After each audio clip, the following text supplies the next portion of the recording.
Steven Spielberg. Some call him sappy. Some call him family-friendly. Grandpa! Kids! Some dare to say schmaltzy. And he is some of those things. But he's also one of the best horror directors of the past 6 decades. Just because he adds humor, family drama, and/or adventure doesn't mean he can't horrify us too.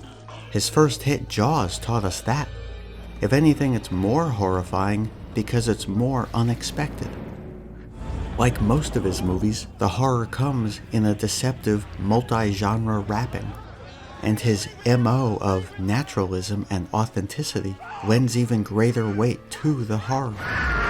He said back in 1980, "If I were to really let go on a movie with exceptionally violent realism, I would probably be put away for gross bad taste."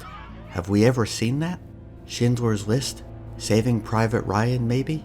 So keep that quote in mind when much of what you're about to see comes from a director restraining his darker impulses. But you name it and he's probably done it in the horror genre. I love this guy. You want jump scares? You got them.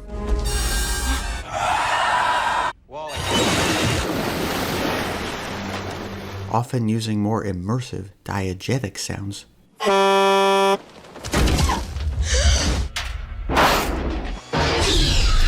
How about the classic horror movie Scream? That'll be a great scream. Put in Fay Ray from King Kong. That's the best scream I've ever heard. Plenty of those to go around. Body horror? Yep, lots of that.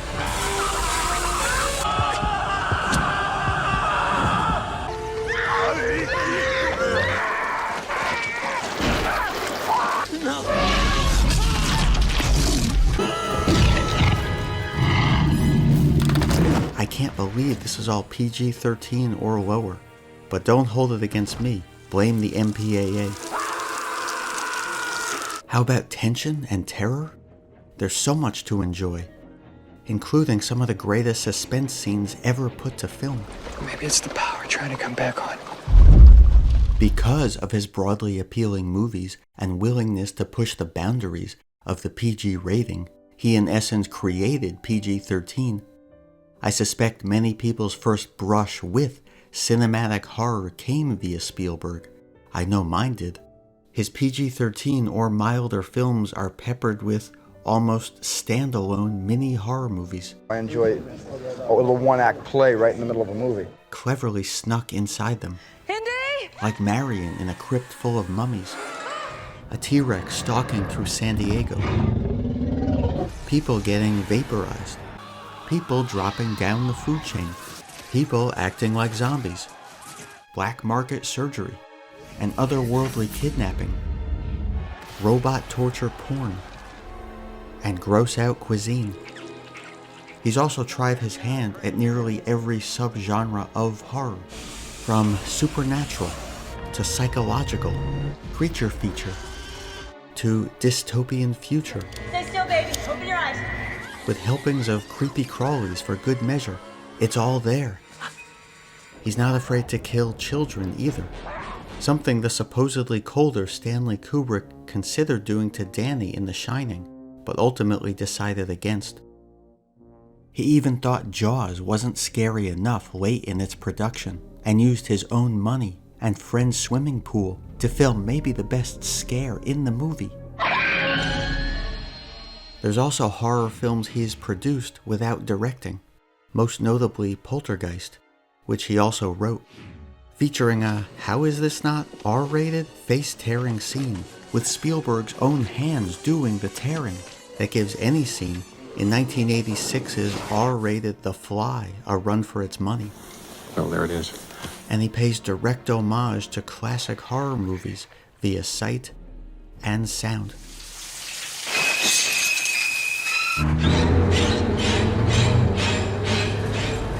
You might notice I've barely touched on his R-rated films, but they of course have their own share of horrifying moments. I won't show them because YouTube doesn't allow that exceptionally violent realism, and I want to keep this video relatively light, but we can see a major theme of Spielberg's career in these 4 historical movies, that the scariest horror The stuff most deserving of the exceptionally violent realism comes not from aliens or animals, but from what humans do to each other. Don't shoot! Let him burn! You might be wondering now why he's so enamored with the horror genre, which goes back to his earliest days in the business, when he's considered one of the nicest and most generous filmmakers in Hollywood. That was great. That was really great. If you'll allow me to psychoanalyze him for a minute, The Fabelmans, his semi-biographical movie, gives us insight into his formative years, his childhood and possibly lifelong sensitivity. This wasn't a good idea, what with all his ANXIETIES. Led to a need to control his fear. He's trying to get some kind of control over it. Movies provided a way to do that, to remake scary or traumatic situations, It's because of you! but controlled by him as the director and shielded by the camera. He could then transfer the fear and horror to an audience. Just by reading the book, it's frightened me so much. And I was so angry at being frightened that I wanted to frighten back. I'll make this movie and scare them all back. Achieving a measure of catharsis, something common among horror filmmakers. If I can elicit these uncomfortable responses in other people, I am somehow escaping the fear for a while. I kind of had witch nightmares all through my life, realizing that now that the witch is over, I haven't had one. I exorcised it. It is true, as cheesy as it sounds. Watching horror and making horror for me has always been about confronting something that I'm afraid of. I've always found it an incredibly cathartic experience, both as a viewer and as an artist. The irony, as I mentioned, is that he seems to be incredibly kind in real life, like here, talking to the crew filming the making of Raiders of the Lost Ark. Thanks a lot. You guys are great too, by the way. Thank you very much. See you in the cutting room. Perhaps it's in the genes, or learned from him as a dad, because his daughter's directorial debut was, what else but a horror movie? Clever girl.